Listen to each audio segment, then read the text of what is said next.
little bit about yourself and your own experience and why you're here. Yes. Thank you so much for first that introduction. I think it's a mouthful actually. I was listening to you talk and I was thinking, oh my goodness, when I say it myself, it doesn't sound as much as a mouthful, but it is a mouthful to kind of explain and express. I want to say thank you for giving the opportunity to be here and to share with others and those who are listening tonight. I hope that you walk away from this session with some clarity, with some confidence to be able to, speak up, have a voice. Okay. So I'm Christiana T. Johnson, and I'm a post-miscarriage coach. My previous background was law, but I decided to leave that to go into fitness. So I was in the fitness space for a good 10 years until 2020, when I experienced my own miscarriage. And that was the third one for me, unfortunately. And when that happened, imagine we're in the middle of a pandemic, right? We know that here in the UK, I don't know where everybody else is watching from, but here in the UK, you couldn't physically go into certain services. Your partners couldn't go with you. The services were so restricted and so limited that when I was in the middle of this disaster, and this devastation, I couldn't. I really couldn't think of. I tried to get in contact with my consultant, bearing in mind that I was supposed to be on a close monitoring because of complications and issues. And I should have had a consultant to hand, but I couldn't get hold of my consultant. And so it took some time later for them to get back to me. And what came out of that was a leaflet. Just, just a leaflet to say, here you are, you can go see a therapist. These are the services, goodbye. There was no kind of aftercare. There was no questions. There was nothing that was being said, if that makes sense. But I'm going to take you back a little bit before then. Over those years, for 7 years, I'm trying to find the right words to not sound indignant to healthcare professionals, okay? I was quite, quite, I was quite aggressively encouraged or coached to have my tubes removed, in fact. And I continuously declined. I was written to do that. I continuously declined doing that because deep down, I knew that I wanted something different. Okay, so we're talking about how do we, get involved in decision making. You have to know yourself. You have to be in tune with yourself. You have to be self-aware. You have to take the time that you need to sit and understand your feelings as you're experiencing them, to sit with your spouse and ask those questions that you both define, because pregnancy, fertility is a team sport. Does that make sense? Yes. It takes two, right? And you're both going through this whole process, this whole experience. And for me, looking back, having declined, I asked questions. I'm someone who is quite stubborn by nature, actually. So I asked questions, and what came back was silence.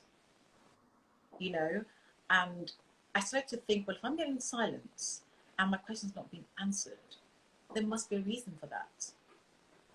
And what that did for me was to research into why I was being met with silence, into why for 7 years I was declined a treatment that could have saved me, so much pain, so much stress, so much anxiety.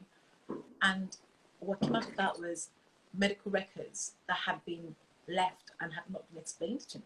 Wow. Right? So that stemmed from my late teens.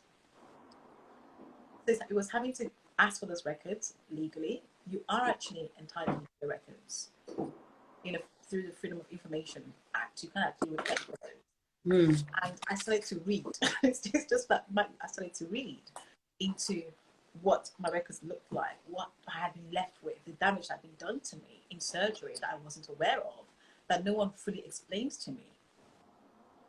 So it's important that when we are involved with healthcare services, healthcare professionals, we really have to take the time to understand us, to know ourselves. Because I remember, I remember one of the consultants saying to me, "Oh, where did I get my medical degree?" And again, that is a tactic of either intimidation, trying to shut you down, or exercising their power, if that makes sense. And so I didn't respond. I walked away and thought to myself, I have to understand what is going on with my body, right? I'm very fortunate I have a husband who is very supportive, and we sit and we discuss things. Not everybody has that. Not people that come have that, you know, I would say luxury. And for those who don't, those who are perhaps a little bit intimidated or a little bit unsure or lack the confidence to be able to speak up, the result is worse for them. Yeah. Does that make sense? Yes. What I'm going to say about this very strongly is we come into the world with a voice. When you're born as a baby, everybody looks forward to hearing that first cry, that yelp, that, you know, that scream that baby takes, and to let us know that I'm well, I'm alive, I'm good, right? And then we grow up and start losing our voices, especially in these spaces.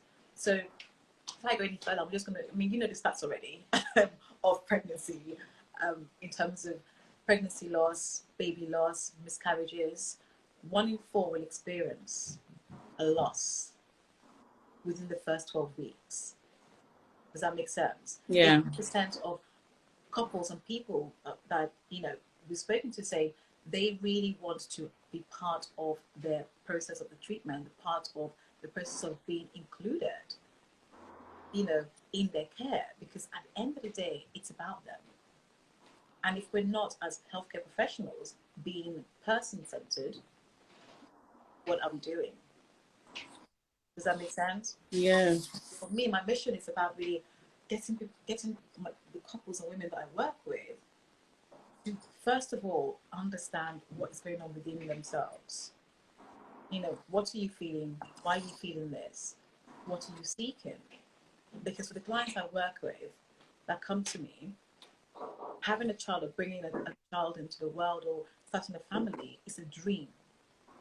They've had a career, they've had a cars, and all of these things, and this for them, it's something that is not just the icing on the cake. It's what makes them who they are, that gives them identity, ultimately, right? And so when we work in these spaces, we want to really help our couples, or help those people who are not aware of the language to better understand. Yeah. Does that make sense? And I think for me, when you asked me to do this, I thought to myself, what angle, what the right thing to tell people, and how do we approach this subject? And looking at it, I'm going to start with the use of language and terminology within this sector.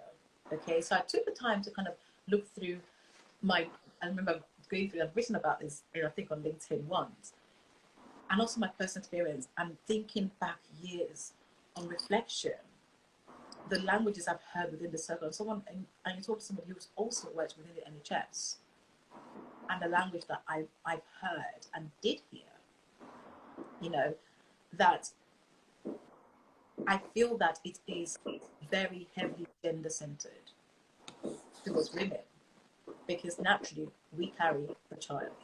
We're the one who conceive, but like I mentioned earlier, fertility, pregnancy is a team sport. It takes two, right?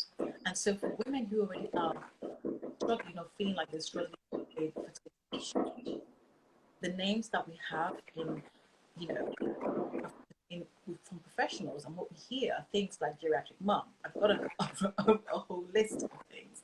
If you're already feeling down, depressed, anxious, and all of these things, the last thing you want to do is turn up in front of a health professional that is supposed to be helping you to hear language that contributes to your mental health or negatively impacts